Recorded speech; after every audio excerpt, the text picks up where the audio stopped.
আজ পড়বি ঈদের নামাজ রে মন, সেই ঈদগাহে, যে ময়দানে সব গাজী মুসলিম হয়েছে শহীদ।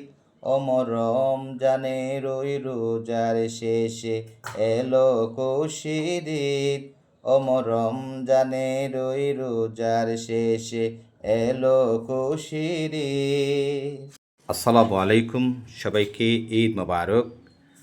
আগামীকাল শনিবার সকাল ৯টায় এই মাঠে অনুষ্ঠিত হবে চকরিয়া উপজেলা প্রশাসন কর্তৃক আয়োজিত বিশাল ঈদের জামাত।